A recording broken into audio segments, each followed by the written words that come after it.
UP में रमजान के आखिरी जुमे को लेकर अलर्ट जारी किया गया है। पुलिस प्रशासन ने सख्त चेतावनी जारी की है। लखनऊ मुरादाबाद से लेकर मेरठ तक प्रशासन अलर्ट पर है। सड़क पर नमाज अता करने पर सख्त कार्रवाई होगी। अगर कोई भी सड़क पर नमाज अता करता हुआ दिख गया तो उसके खिलाफ एक्शन लिया जाएगा। यूपी पुलिस ने सख्त चेतावनी जारी कर दी है और साथ ही साथ अलर्ट जारी कर दिया गया है। लखनऊ मुरादाबाद से लेकर मेरठ तक प्रशासन को अलर्ट रखा गया है और ये जो रमजान का आखिरी जुमा होगा उससे पहले ये अलर्ट जारी किया गया है। अखंड प्रताप शाही हमारे साथ जुड़े हुए हैं। अखंड, हालांकि योगी सरकार में पहले से ही ये कड़ा संदेश है कि आप सार्वजनिक जगहों को अपना मत बना सकते हैं, नहीं बना सकते हैं। जो पहले होता था कि सड़क जाम है, नमाज आप अदा कर रहे हैं और तब तक गाड़ियां खड़ी हैं, लेकिन ये आखिरी जुमे को लेकर पहले अलर्ट जारी करना, क्या इसके मायने?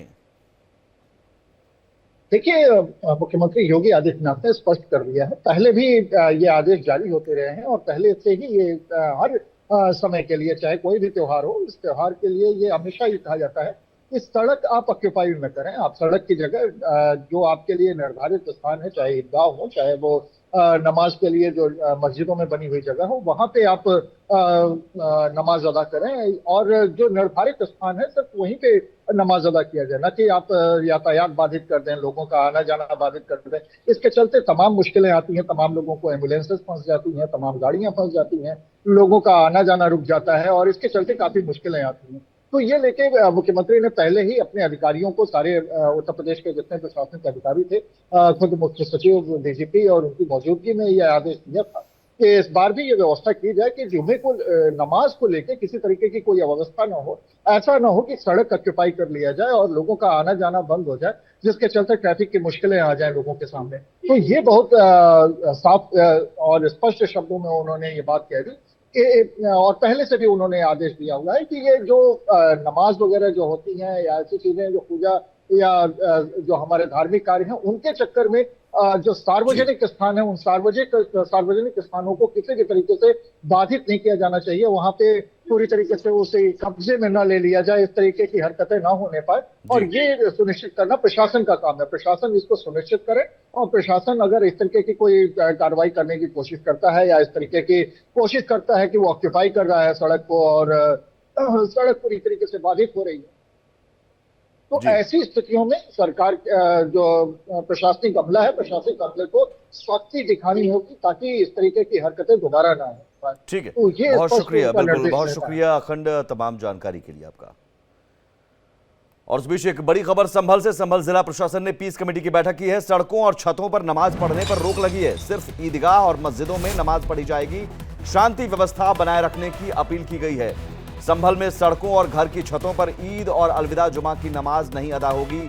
संभल जिला प्रशासन की तरफ से 2 टूक इस बात की जानकारी दी गई है। बता दें कि मुस्लिम समाज की तरफ से घर की छतों पर नमाज अदा करने की अनुमति मांगी गई थी, जिसके बाद संभल में संवेदनशील माहौल को देखते हुए ईद, नवरात्र और रामनवमी को लेकर अफसरों ने पीस कमेटी की मीटिंग बुलाई। दोनों समुदाय के लोग पीस कमेटी की बैठक में शामिल हुए। सीओ अनुज चौधरी, एएसपी श्री चंद्र और एसडीएम वंदना मिश्रा ने बैठक की अध्यक्षता की।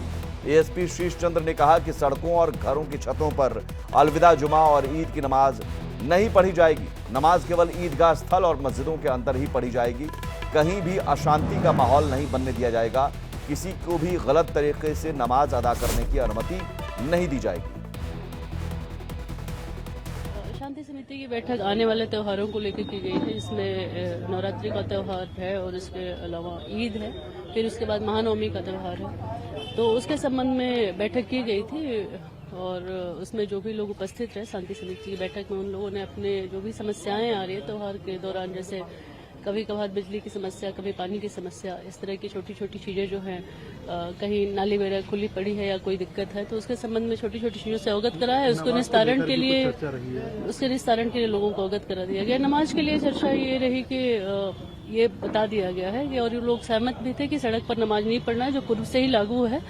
और इसके अलावा माइक या लाउड स्पीकर के प्रयोग की अनुमति की बात हो रही थी, तो उसको डिनाई कर दिया गया है कि अभी तो इस तरह कोई विचार नहीं किया जा रहा है।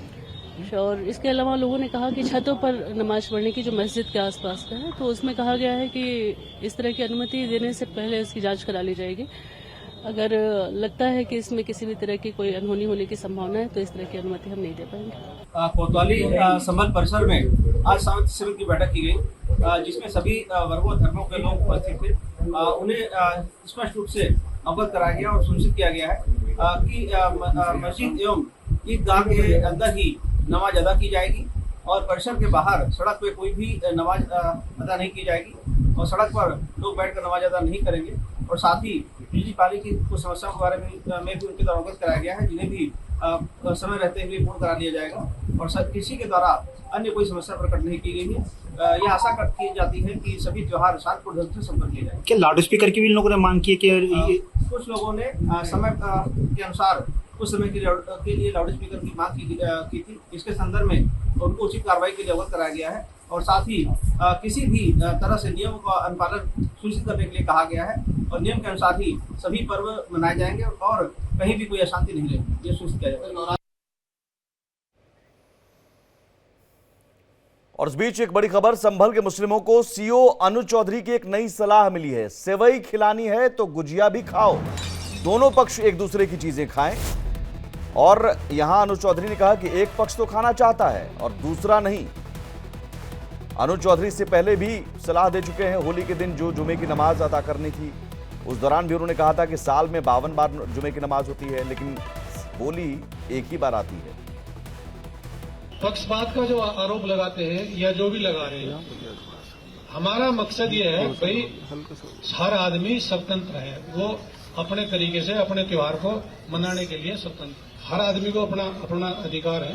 पर आप यदि ईद की सिवैया खिलाना चाहते हो तो आपको गुजिया भी खानी पड़ेगी। ये गुजिया खाओ, हम ये सिवैया, तो दोनों पक्ष खाओ। पर यहाँ गड़बड़ हो जाती है, जहाँ एक पक्ष खाने को तैयार, दूसरा खाने का, तो यहाँ भाईचारा खत्म हो जाए। हम स्पष्ट बोल रहे हैं, कुछ भी करे, तो ये चीज नहीं है। हम नेतागिरी नहीं कर रहे ना, हमें नेतागिरी का हमारा कोई इरादा है, कम नेतागिरी करेंगे। हर आदमी अब अपने तरीके से पेश कर रहा है, कौन कैसे पेश कर रहा है क्या नहीं।